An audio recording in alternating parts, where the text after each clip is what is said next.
Hebrews chapter 12.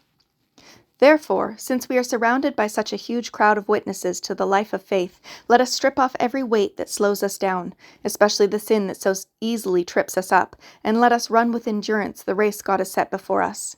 We do this by keeping our eyes on Jesus, the champion who initiates and perfects our faith. Because of the joy awaiting him, he endured the cross, disregarding its shame. Now he is seated in the place of honor beside God's throne.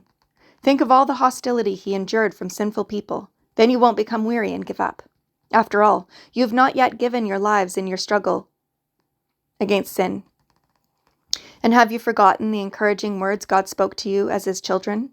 He said, "My child, don't make light of the Lord's discipline, and don't give up when he corrects you. For the Lord disciplines those he loves, and he punishes each one he accepts as his child." As you endure this divine discipline, remember that God is treating you as his own children. Who ever heard of a child who was never disciplined by his father? If God doesn't discipline you as he does all of his children, it means that you are illegitimate and are not really his children at all.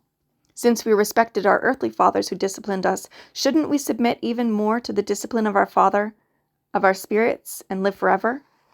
For our earthly fathers disciplined us for a few years, doing the best they knew how. But God's discipline is always good for us, so that we might share in his holiness. No discipline is enjoyable while it is happening. It's painful. But afterward there will be a peaceful harvest of right living for those who are trained in this way. So take a new grip with your tired hands and strengthen your weak knees. Mark out a straight path for your feet so that those who are weak and lame will not fall but become strong. Work at living in peace with everyone, and work at living a holy life, for those who are not holy will not see the Lord.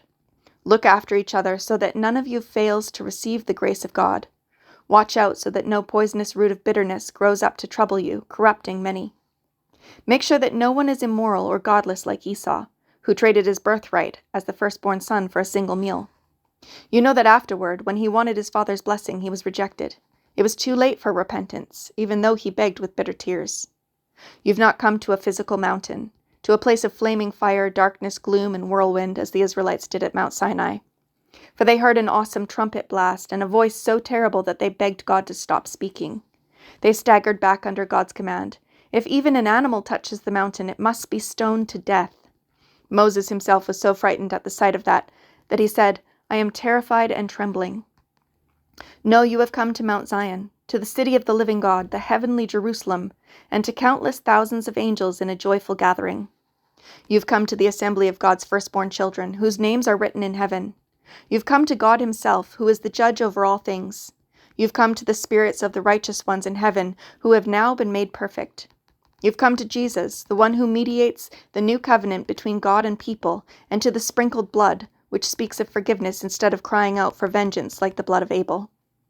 Be careful that you do not refuse to listen to the one who is speaking. For if the people of Israel did not escape when they refused to listen to Moses, the earthly messenger, we will certainly not escape if we reject the one who speaks to us from heaven. When God spoke from Mount Sinai, his voice shook the earth. But now he makes another promise. Once again I will shake not only the earth but the heavens also. This means that all of creation will be shaken and removed, so that only unshakable things will remain. Since we are receiving a kingdom that is unshakable, let us be thankful and please God by worshiping him with holy fear and awe, for our God is a devouring fire.